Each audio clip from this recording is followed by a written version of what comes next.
құлшылық ғибадатта орта жолды ұстану.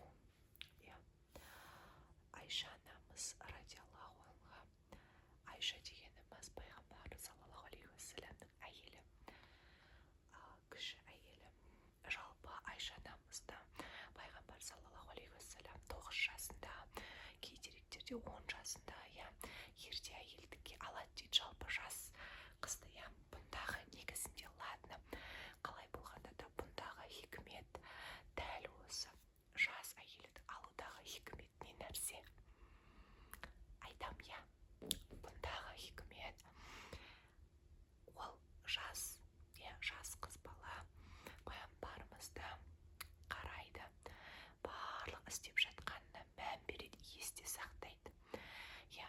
Себебі пайғамбар саллаллаху алейхи вассаламның айтқан өсиеттерін біреу түсініп, сақтап, өзгелерге айтып, пайғамбардан да ұзақтау, пайғамбардан кейін де өмір сүре алатын, логически, статистика бойынша пайғамбар саллаллаху алейхи вассалам қайтқаннан кейін енді жас әйелі болғасын, одан кейін өмір сүреді ғой, пайғамбарымыздың ілімін әлі жалғастырады деген сөз. Сол хикметі жастайынан пайғамбар саллаллаху алейхи вассаламның тәрбиесінде болған, көрген, білген, ұққан барлық білімін, оның бәріне назар салып, прям біліп сіңіріп алған. Кейін пайғамбар саллаллаху алейхи вассалам қайтыс болғаннан кейін де осы білімдерді, білген түйгенін барлығын айтып отырған. Жалпы ең алғашқы институт, шариғи деген, сол Айша анамыздың үйі болған. Себебі пайғамбар саллаллаху алейхи вассалам қайтқаннан кейін барлық сахабалар білмеген нәрселерін Айша анамыздан келіп сұрайтын болған екен. Сол себептен ол кісінің жастайынан әйел болғаны, оның пайғамбар саллаллаху алейхи вассаламның жасы кіші болуының артындағы мән мағына сол кісінің пайғамбар саллаллаху алейхи вассаламның ілім білімін әлі де жалғастыру. Бір әйел кісімен үйде отырған едім. Бір мезет жанымызға Алла елшісі келді. Қасымдағы әйелді көріп, бұл кім деп сұрады. Мен бұл намазымен, оразасымен танымал бәленше деген әйел кісі. Тоқтай тұр Айша, жама жарқыларыңа қарай ғибадат жасау жеткілікті. Алламен ант етейін, сендер жалықпайынша Алла тағала жалықпақ емес. Аллаға пайғамбарына ең ұнамды ғибадат түрі үнемі жалғасын тапқаны деген. Жаңағыдай мен субханалла жаңа айтып жатыр едім да, біздерге ең бастысы аз-аздан бірақ тұрақты түрде жасалынатын деген. Дәл солай Аллах тағалаға және пайғамбарымызға саллаллаху алейхи уассаламға жаңағыдай ұнамды іс, жалпы аз-аздан бірақ тұрақты түрде жасалынатын нәрсе. Мысалға 5 уақыт намаздан бөлек жаңағыдай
намаз оқуға, то есть намаз оқымауға сенде қандай себеп бар?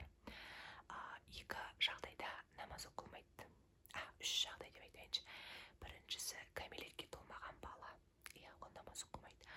Екіншісі, жындылар, жынды психически ауру адамдар намаз оқымайды. Үшіншісі, әйел адамның айына бір рет болатын хайд күндері, намаз оқымайды. Қалған кездері намаз оқылу керек. Міне, парыз, міндет. Бүгін ғана дәл осы намазға байланысты күшті бір нәрсе тыңдадым. Негізі мен комментировать етпеймін деп едім. Жалпы адам айтады ғой, менің жүрегімде Алла, мен Аллаға ғана сенемін. Мен мұсылманмын, мен жүрегімде деп айтады ғой. Мен сенімім жүрегімде деп. Вот, сенімі жүрегінде болған адам намаз оқиды. Олсыз ешқалай емес. Солай екен. Так что содан байланысты салыстыра береміз. Кім намаз оқиды? Альхамдулилля. Кім намаз оқымайды? Это значит, уже что-то не то. Все равно мұсылманмын, не дегенмен намаз оқымай жатыр. Это большой, жирный минус адамға. Алланың алдында, әрине. Так что намаз оқимыз, хорошо.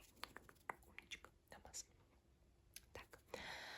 Парыз ғибадаттардан бөлек орындалуы хош көрілген басқа да құлшылықтар бар. Бұлар нәпіл ғибадаттар деп айтылады. Нәпіл ғибадатты орындау міндетті емес. Яғни орындамаған адам күнә арқаламайды. Бірақ орындаған адам Алла нәсіп етсе мол сауапқа кенеледі. Құдси хадисте Алла тағала кімде-кім әулие құлыма дұшпандық жасаса, оған қарсы соғыс жариялаймын. Құлым өзіне парыз етілген құлшылықтардан өзге маған ұнамды ешбір іспен маған жақындаған емес. Сондай-ақ ол қосымша нәпіл ғибадаттарын жасаған сайын маған жақындай түсіп, соңында сүйіспеншілігіме бөленеді. Егер оны жақсы көрсем, оның еститін құлағы, көретін көзі, ұстайтын қолы және жүретін аяғы боламын. Бұндай құлым менен не тілесе де беремін. Маған сыйынып, пана тілесе міндетті түрде қорғанып боламын дейді. Құдси хадис дегеніміз бұл жаңағыдай Аллахтың напрямую айтқаны. Бұл просто хадис емес, бұл Құран аяттары емес, бұл құдси хадистер, яғни Аллах айтты, осылай жеткіз деп ше. Әулие құлдар дегеніміз, ол Аллах тағаланың парыз еткен амалдарын да орындайды және нәпіл амалдарын да орындайды. Солай Аллахқа максимум жақындауды қалайтын құлдар. Сол құлдарды Аллах тағала ерекше жақсы көреді, ерекше панасына алады, ерекше дұғаларын қабыл етеді. Прям любимчики болады, иншалла. Аллах тағала біздерді любимчиктерден етсін. Әмин, әмин, әмин. Демек, парыз ғибадаттарға қосымша нәпіл құлшылықтарды орындаудағы негізгі мақсат құлдың Раббысына жақындауы екен. Бірақ бұл мәселеде бір қалыптылық пен туралық қажет. Әр адам өзінше бір әлем болғаны секілді, әр адамның құлшылықты орындаудағы шама шарқы мен жетістігі де әртүрлі болып келеді. Яғни бұл жерде біз ойлаймыз, андай кейбіреулер мысалға реально ораза ұстауға денсаулықтарының несі келмейді, шамасы. Біреулер андай бір күні түні жаңағыдай үздіксіз Құран оқи алмайды. Сондай нәрсе ғой. Әр адам индивидуальный, әр адам өзінше бөлек, ерекше. Біреу әлсіз, біреу мықты. Сондайда, но біз біреусіміздің құлшылығымыз көп болуы мүмкін, біреусіміздікі онша емес. Бірақ бұл жерде ең негізінде мән беретін мәселе бұл ниет қой. Ниетке қарай амал, ниетке қарай береді Аллах тағала. Бірақ кейбіреулердің амалдары күшті, кейбіреулердің амалдары әлсіз болуы мүмкін. Бірақ кейбіреулер бір қатты құлшылықты, реально садақа беруді қалайды. Мысалы, керемет бір нәрсе жасағысы келеді, бірақ оған шамасы жетпей жатады, мысалға. Сондай нәрселер әртүрлі деп айтылып сен қалаған күшті бір ізгі амалдарды жасауды қалайсың, иә, бірақ қолыңнан келмей жатса, ол үшін өзіңді кінәлама. иә, жаймен деп соған әрекет етуге тырыс, бірақ қолыңнан келмей жатса, альхамдулилля, Аллахтан дұға қыла береміз. И ол үшін андай өкініп, ренжіп, өзіңді жаңағыдай басып, иә, самооценкаң түсіп, өзіңді бір сондай жаман болып сезінбе. Просто айтып жатырмын мына жерде, әр адам әртүрлі, біреу мықты, біреу әлсіз деген сияқты. Еш уақытта өзіңнің құлшылығыңды, жақсы амалдарыңды, иә, андай құнсыздандырма. Я всегда бір ценность беріп отыр. Өзіңнің амалдарыңның бір ақысы болады. Иншалла, прям ценно. Я мысалға сенің тура жолда жүргенің это ценность. Сенің анау-мынауға қарамауың это ценность. Сенің жақсы сөз сөйлеуің ол уже ценность. Это ценно. Сенің ораза ұстауың, зікір етуің, мисвакпен тісің тазалауың, сенің дәретте жүруің, сені бисмилля деп тамақ жеуің, сенің халал жолмен табыс табуың, сенің отбасыңа жасап жатқан барша амалдарың, жылы сөзің барлығы ценность. Ты ценна. Ценность. Хорошо. Солай. А то бізді шайтан алдайды. Вот сен бейшарасың, вот сен сондайсың, сен қолыңнан түк келмейді, сен вообще біткенсің деп шайтан бізді деградацияға ұшыратады. Вот прям үмітімізді үзіп, жаңағыдай бір жаман қылдырады. Хотя әр адам ол Аллахқа ерекше құл. Әр адам өзінше бір әлем. Оқып болдық. Әрине, өзін таныған, ақыретке сенімі мол адам нәпіл ғибадатқа, басқаларға қарағанда көбірек көңіл бөлетіні белгілі. Бұл әрине өте жақсы қасиет. Дегенмен нәпілге көбірек көңіл бөлгісі келетін әрбір мұсылман парыз бен нәпіл ғибадаттың ара жігін ажыратып алғаны құба-құп. Енді дұрыс деген ол. Сол кезде адамға көптеген жеңілдік есіктері ашылады. Просто міне негізі түсіндіріп жатыр. Парыз ғибадат әрбір мұсылманның орындауы міндетті болған құлшылық түрі. Нәпіл ғибадат орындалуы міндет болмаған құлшылық түрі. Нәпіл ғибадатты орындаған адам ол сауапқа кенеледі. Орындамаған адам күнә арқаламайды. Ескеретін тағы бір мәселе. Нәпіл құлшылыққа көбірек көңіл бөлемін деп парызды тастап қоюдан сақ болу керек. Мысалы, әйел кісі түнгі намазға тұрып, түннің барлық бөлігін намазбен өткізсе, бірақ таң ата бере ұйқы қысып, таң намазын жіберіп алса, сондай-ақ түннің барлық бөлігін намазбен өткіземін деп, күндіз отбасы, бала-шағасына дұрыс көңіл бөлмей, үй шаруасына селқостық танытса, ол жерде бір шикілік бар деген сөз. Шариғатымыз бізді бұған бұйырмайды. Бұл жерде енді мысалға сен түнімен құлшылық етесің, бірақ таң намазына ұйықтап қалсаң, это нехорошо. Ал или күндіз ұйықтап, жаңағыдай отбасыңа көңіл бөлмей, андай бір күйеуіңе көңіл бөлмей, андай мен деген қазір ұйықтап алым керек, мен түнде құлшылық етем деген сияқты, жаңағыдай как будто бір міндетсіну сияқты. Олай болмайды тоже. Всегда должен быть баланс. Сол, түсінікті ма? Түнгі намаздың өзінде шариғатымыз орта жолды ұстануға шақырады. Біріншіден, түнгі намаз маңызды бола тұра парыз ғибадат болып есептелмейді. Екіншіден, түнгі намазды оқу үшін түннің барлық бөлігін ұйқысыз өткізу керек деген сөз емес. Түннің 1/3 арнасаңыз жеткілікті. Жоғарыдағы хадистен Айша радиаллаху анха анамыз Бәни Асад тайпасынан болған Тәуат қызы Хаула есімді әйел жасаған көп құлшылығымен сипаттаған кезде пайғамбарымыз саллаллаху алейхи уассалам Айшаны тоқтатып құлшылықтағы бір қалыптылық пен туралық назарын аударғанын көреміз. Туралыққа назарын аударған көреміз. Бұдан ұғарымыз, яғни шариғаттағы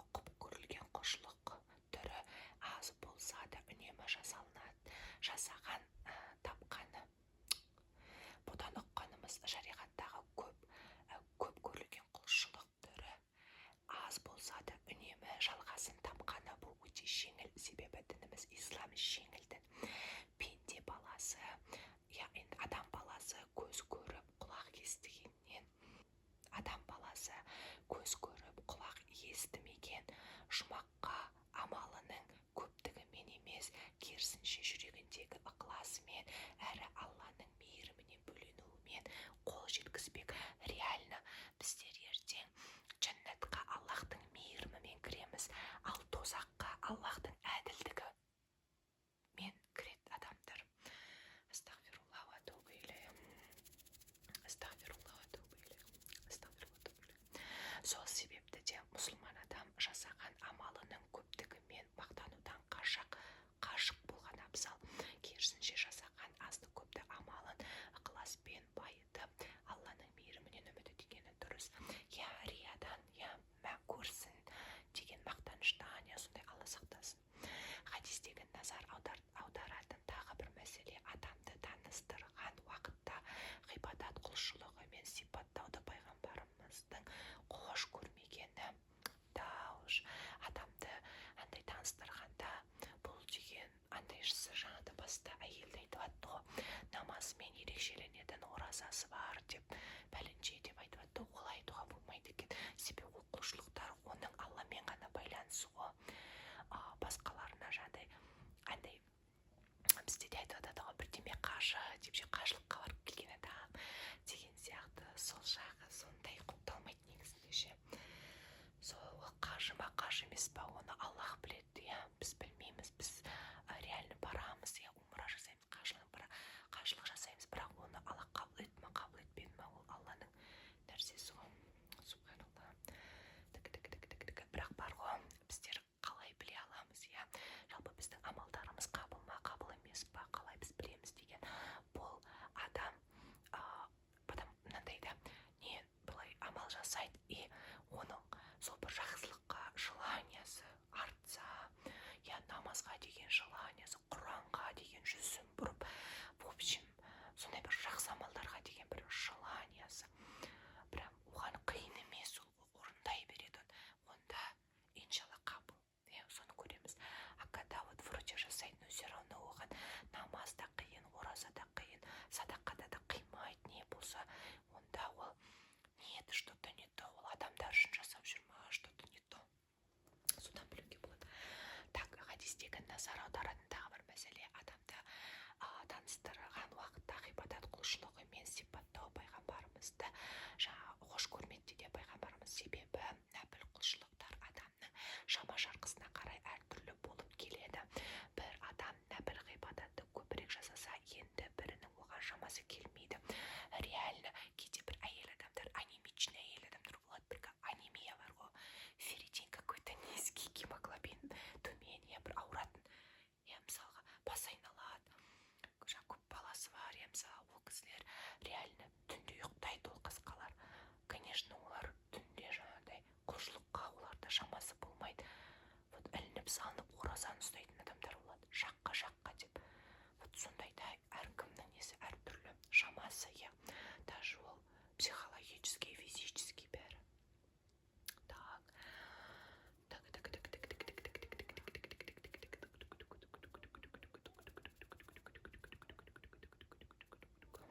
Бір адам нәпіл ғибадатты көбірек жасаса, енді бірінің оған шамасы келмейді. Так.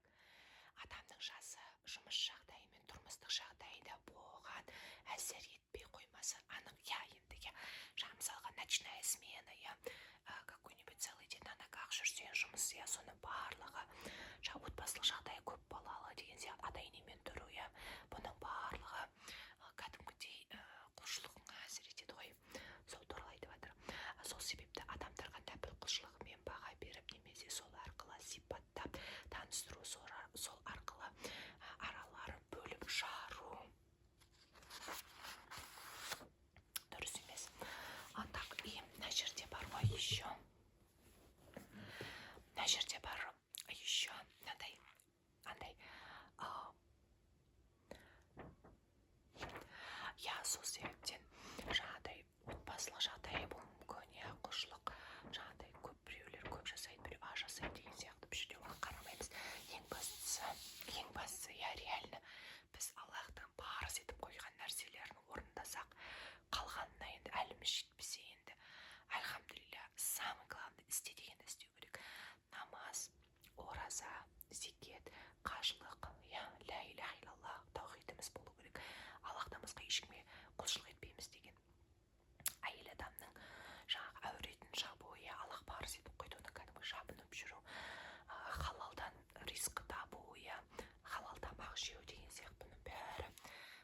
фундамент қосу, фундамент нормальный болса болды.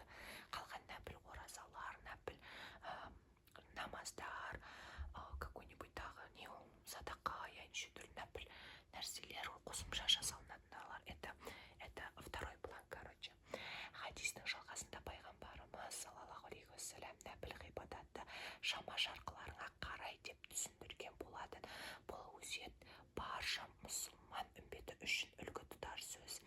Әрбір мұсылман баласы мынаны ескергені жөн. Пенде баласы, короче, адам баласы кей кездері құлшылықта селқостық танытып шаршауы немесе жалығуы мүмкін. Бірақ Алла тағала адамның жасаған салиқалы амалына жақсылық жасаудан ешқашан жалықпайды да шаршамайды. Ең бастысы құлшылықтағы тәртіп пен өлшемді белгілі бір жүйені бұзып алмау.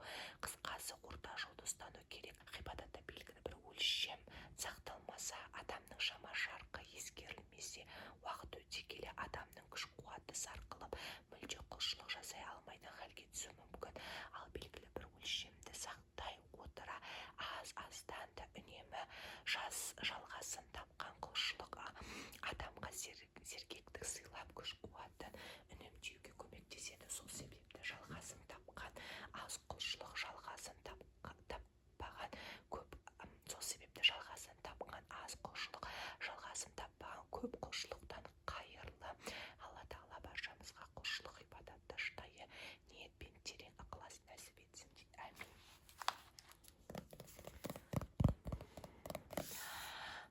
Қысқасы, сен түсіне алдың ба? Аз-аздан жасаған, бірақ тұрақты түрде жасаған құлшылық. Это прям самое то.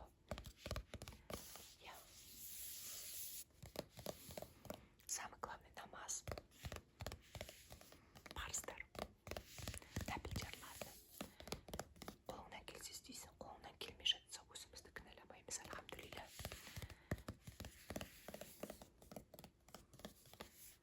Бұл дүниеде адамдар бәрі бірдей емес, біреу алда, біреу кейін.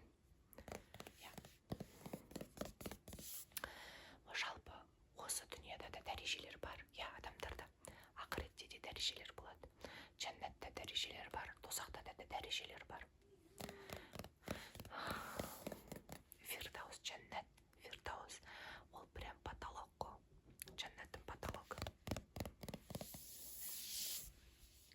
Альхамдулилля, бүгін осы оқылған кітаппен осымен ұйықтайық, ішім пысып